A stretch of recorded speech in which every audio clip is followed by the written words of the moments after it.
So we have only two sections to close for today, and we are back to work. This is our focused sprint time. So during this deep work, I want you to focus on your job and see how much you can achieve using these 2 hours. But remember that they are not all for work. We have 10 minutes in each 1 hour for rest or for a break.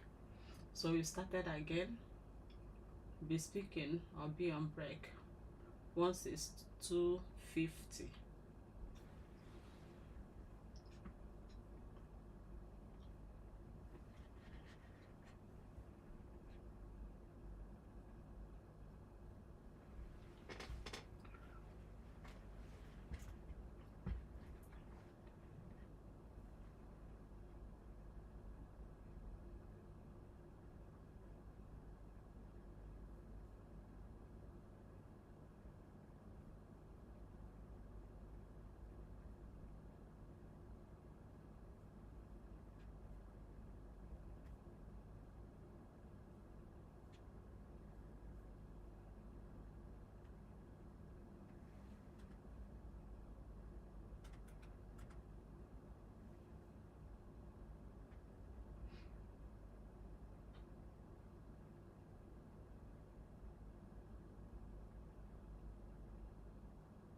So we've come to the end of this section. This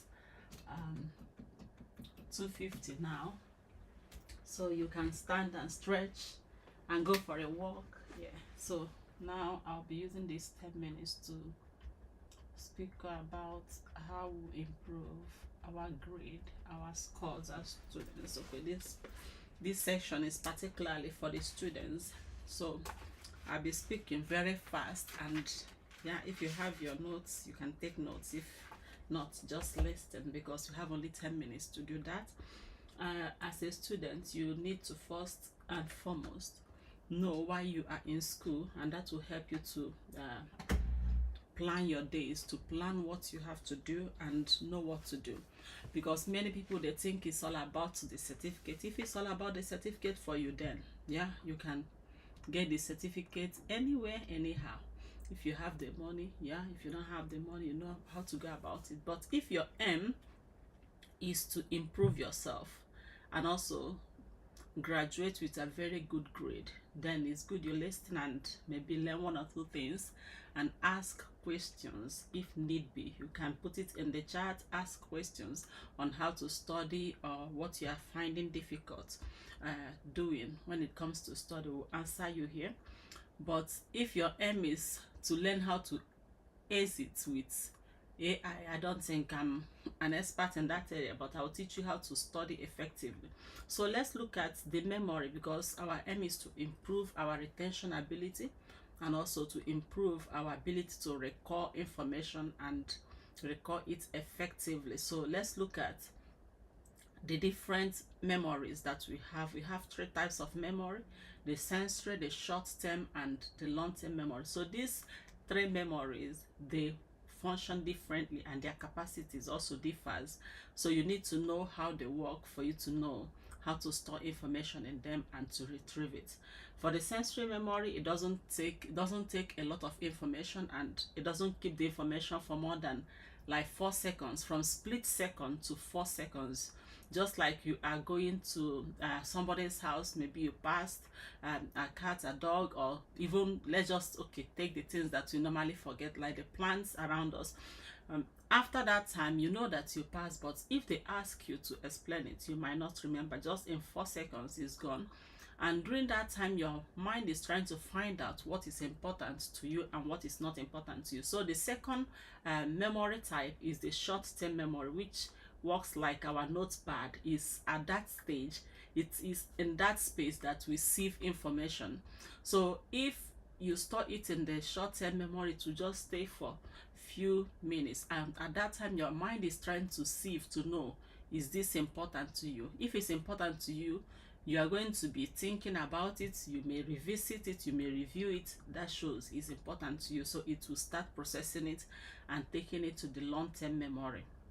I didn't say it will take it immediately to the long-term memory, but you have indicated that this is important to you. So how do you then move it from the short-term memory to the long-term memory? Let's just say now that after the class, you're ready for your memory, your mind have noticed that yes, you paid attention to this, which means it should be important. So it's holding it for you. It's for you to revisit it or review it, for it to hold it longer. So how do you study to keep it in your mind? What the first thing you should do is not just to study and keep studying, reading and rereading. That's going to make you to get familiar with what you are reading, but not learning it. So you practice what is called spaced repetition. So it's important. So listen, spaced repetition is not just any kind of repetition. It's you studying now. After studying, you give it time, then you revisit it or you review it, then you space it longer than the first wait, then you revisit it again. What you are telling your memory is that this is important. The human mind is fashioned in a way that if it senses that this information is not important, it's going to let it go. So if you keep revisiting it and spacing it, it is tasking your brain to think, and it is telling your brain that this is important, so it's going to keep it longer. And after 24 hours of you learning anything, if you don't revisit it, the likelihood of you losing it, maybe up to 70% of it, is very high. So this spaced repetition let's just say you studied this morning, maybe around 9 a.m. After that, you went for other things. Then at night, maybe in the afternoon, let's just say by 3, you went back through it, you read, and yeah, you've revisited it. Your mind will keep it again. So the next time will be more than those hours, maybe 1 day later. After the 1 day, it might be 3 days later. Then the next one may be 1 week. By then you have told your mind that this is important and should be kept, so it's going to keep it. And what that is doing is that when your brain is already getting to tell you, to bring it down, to say it's not important, you top it up so it stays there. That's the space repetition, and is very important for students. It's very important for those that wants to train their retrieval ability. If you want to train your memory, that's very important. So practice this space repetition. Another thing that you should also do in your active learning is active recall. You need to recall what you have learned, and not just going through your mind to say, okay, this is what we were taught today. Let me take the simplest thing. You were taught the tenses in English. So in English, after you learn it in your mind, is okay, what is this, you say it, the past tense of this, then the present tense of this, you say it. Once you're able in your mind, you're able to say it, which means you can recall it. But don't stop at that point, because it's easy for you to forget it. So as a student, you move forward from just passing it through your mind and rereading it in your mind, telling yourself, okay, these are the things that I've read or I've learned. You go forward now, you take your pen and paper and write it down. Do you know why you need to write it down? It is because your hand is slower most times than your brain. So it slows the brain and it will write it directly to your memory. Once you are able to write it down and replicate your notes, you have really done a lot in you recalling what you've read. And after you have written it down, you know, some people will think, if I can write it down, which means I've succeeded, I can write it, I can pass. But let me tell you, after a week or two, if you can write it down, you will forget it. So you need to move forward from just writing it down to saying it out. So if you are able to say what you have just read, what you wrote down, you can replicate your notes or that idea and you say it out, then you have made a great progress. You move forward from there. You've tried. Another thing that is very important, and don't take this lightly as a student, is to quiz yourself. Is very important.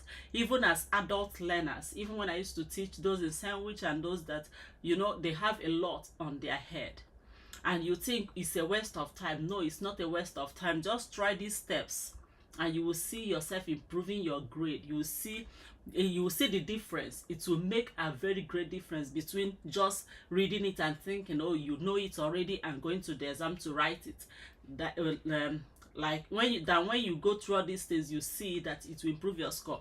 So the next one that you're going to do is to quiz yourself, like I said. So what you do is to ask all the questions in that area that you have read.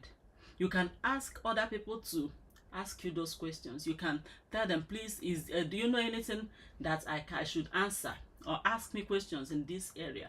Set as much questions as possible in that area and answer them, and try to explain it in detail. When you start doing that, you find out, okay, these are the area I'm still struggling with. Then you go back to it. And especially if you are working on any exam or any test that has to do with essay, please, before you start answering the question, before you start reading, you know what, is easy for you to go to the essay and start reading. After reading, you go answer the question.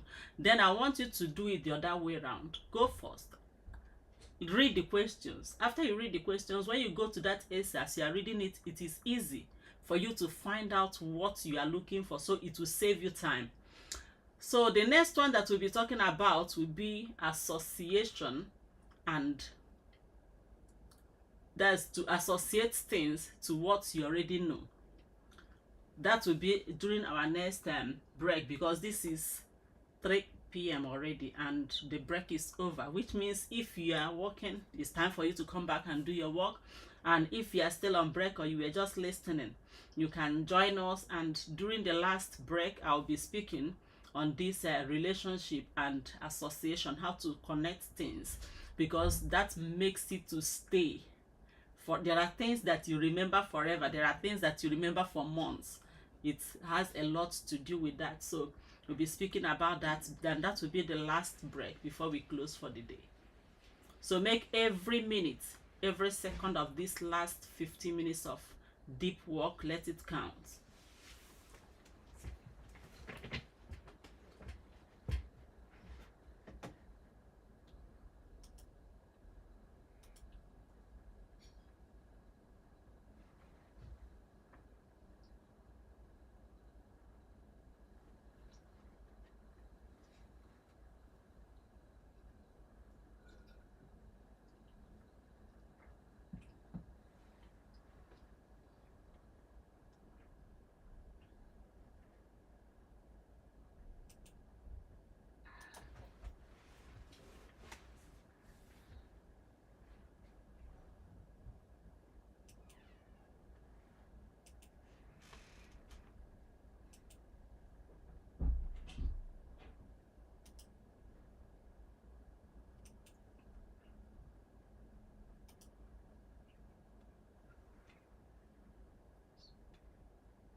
been trying to attach a paper which is not working. So I think we've come to the end of today's sprint time. So we've worked for at least, that should be 5 hours and 54 minutes. That's a good work time. So kudos to everyone that has joined since morning, or if you join halfway. So let's just discuss how to improve our grade as students, how to improve our efficiency in studying. So I'll just be speaking for a few minutes because I will need to close. Normally I close by 4, or maybe add a few minutes to it. Please remember to join again once it's Wednesday and Thursday every week from 10 a.m. to 4 p.m. So we'll be here working, so you can bring your work along, check and get the task, your priority tasks, and get 3 of them each day that you'll be working on, and let's see how much we can achieve. In this space, we advise that you work with less pressure and try to balance your work and rest time. So for students, we are talking about how to improve our grade, how to improve our study, how to improve our memory, so you can read, understand, not just understand, so you can store, that's to retain information and to record it actively.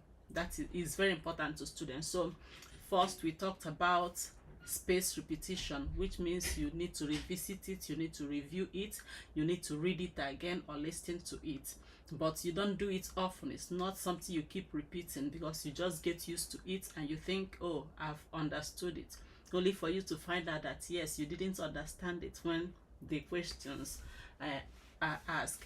So what you do is, in space repetition, the first time you read it, maybe you give it 1 hour, the next time you give it a day before you revisit it again. After the first day, then you give it 3 days before you go through it again. What you are doing is telling your brain that this is important, it should be retained, and your brain will do so for you. I know that it's not that easy when you are just starting it. If you haven't been using these techniques, sometimes you think, oh, when you close your book and you want to record the information, you want to listen to it again, you want to see if you can bring it back, you will see that you are struggling.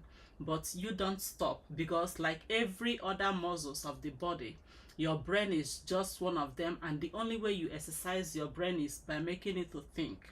So give it a little stress to think, and the more it thinks, the more it develops.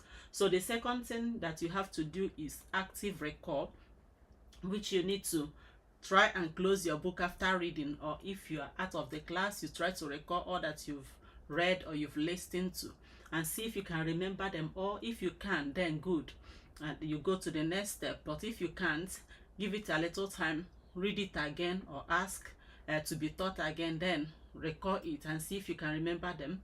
If you can, try and write it down. You might think, yes, you already know it, but when you start writing it, you see how much you know. And if you can write it down, don't end there. Try and say it out and read it aloud and see if you can repeat what is in that book or the idea. It mustn't be verbatim. I'm not encouraging you to cram, because cramming is not very effective. If you cram and you forget a line out of it, you know you are in trouble, and there is a reason why. So you need to understand, not cram. You need to understand it. So after you have done this recall, you've written it, the next thing is to say it. After saying it, quiz yourself, ask yourself as many questions as possible. Set the questions, write it down, use your pen and paper. For students, for anybody that wants to improve their memory, I will say it again, your writing, paper and pen still wins over the computer. You see, every one of us who use computer, it is easy. It can remember some things for you. As you are writing, you can automatically correct things. It makes life easy. You can copy, you paste in another place, and it's quite fast. But when you are writing, you are making use of your motor system and your motor techniques. You are using everything, and it slows down the rate at which your brain process this information, so you can remember it. So if you have done this active recall, the next thing you should do is to relate it and associate it to things that you know. Visualize it. You relate it. How do you visualize it? You try to use it, maybe tell it as a story. Whatever you've learned, we were using the past tense. So now it's okay if I was if yesterday I jumped and today I'm jumping tomorrow. You know, you try to tell a story. Maybe that the cat jumped yesterday. You try to make it a story. Try to create a mental map of some of them, or mental story. Once you're able to link it to things that you remember, it will be easier for you to remember it.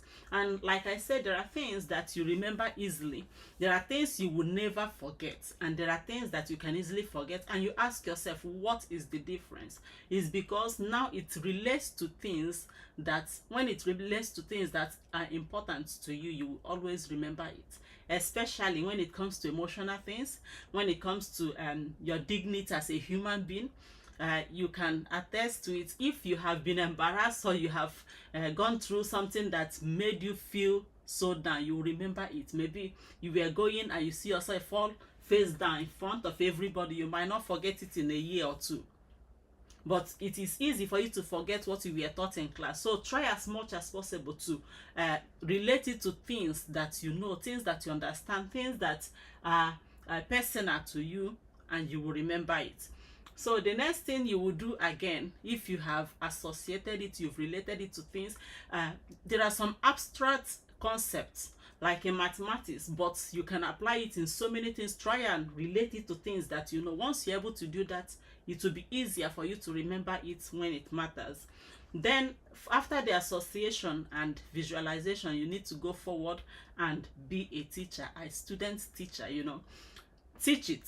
If you can teach it simply, you will understand it deeply. So don't be those ones that say, I don't want to waste my time. Maybe somebody is begging you, please, can you help me teach? Can you teach me this? Can you help me explain what this is? You know, some students, they will think, oh, because that would be a waste of time, but they are threading their opportunity. You know, you are cutting short the time that you would have used to learn if you teach that. What teaching does for you is that it's going to show you exactly what you know. Now you stand, you are trying to explain it to another person, you are trying to make it to make another person understand it. Immediately you'll be able to say, okay, this is the gap. This is what I think I know, and actually I don't know it. The person you are teaching might not know, but you yourself, you know that, yes, I'm fumbling in this area, I'm not getting it right. Another thing that teaching will do for you is to help you organize your thoughts. You might know it, but you wouldn't know how it flows till you start teaching it. When you start teaching it, you know the steps you are jumping, you know what you're not getting right. So it will be easier for you to go back and read it or learn it again. And if you are able to teach it simply to that person, you have understood it deeply, and it will cut short the time you spend learning, and it's very important. So I'm not saying you should be a professional teacher, but try as much as possible to explain what you've learned to others. If you don't have anybody to teach, it's not still a waste. You can get yourself a whiteboard or blackboard or whichever board you have, or you get your pen and paper. Teach yourself. Try to teach yourself. Explain to yourself as you are writing, as if you have somebody you are teaching. After that, it will get stuck in your mind. That will take months for it to go out. So that's that for teaching. Another thing you should do as a student is to learn how to mismatch learning. So you don't keep learning one thing from morning till night. Your mathematics, at a time you're going to get bored. At a time it won't be entering anymore, and you are not training your brain well.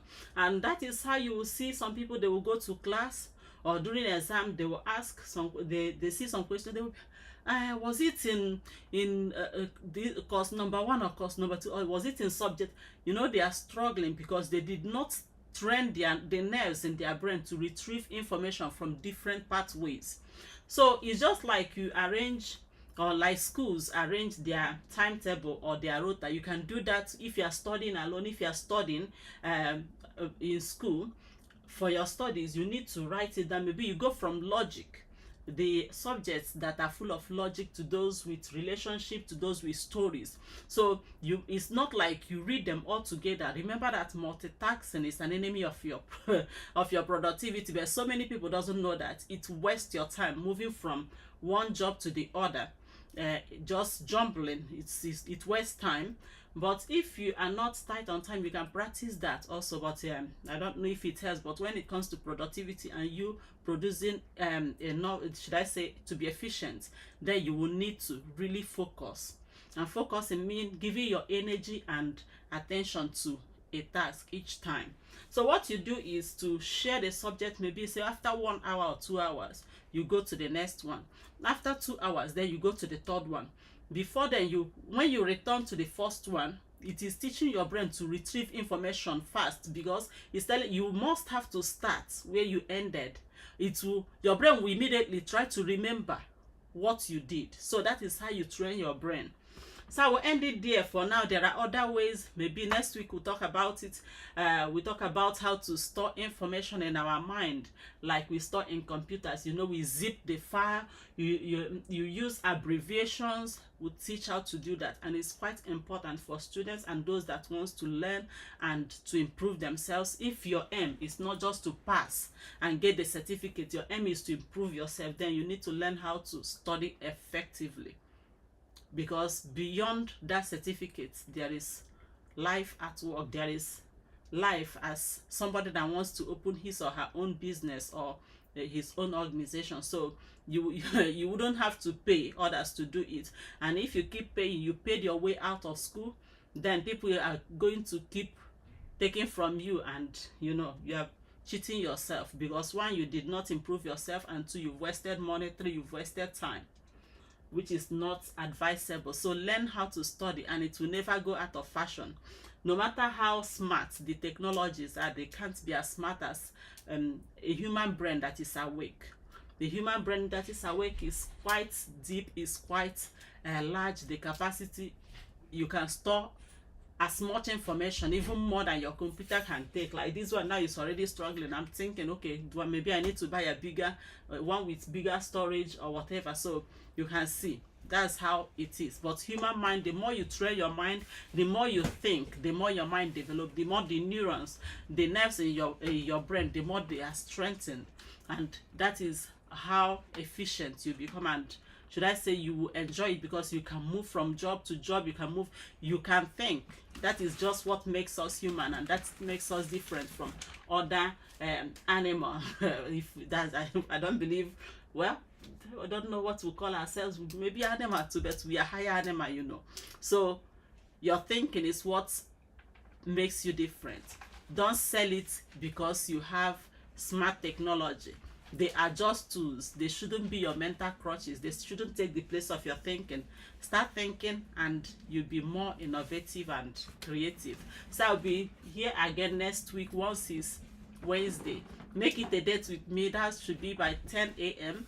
and we work for 6 hours on Wednesday and 6 hours on Thursday. That's 12 hours of focused work and break time. Thank you for being here with me, for Asmin that has joined, for your gift, for your support. Thank you so much. So I'll be ending it now. You can go back and watch them in YouTube if you are there, and see how the advice is.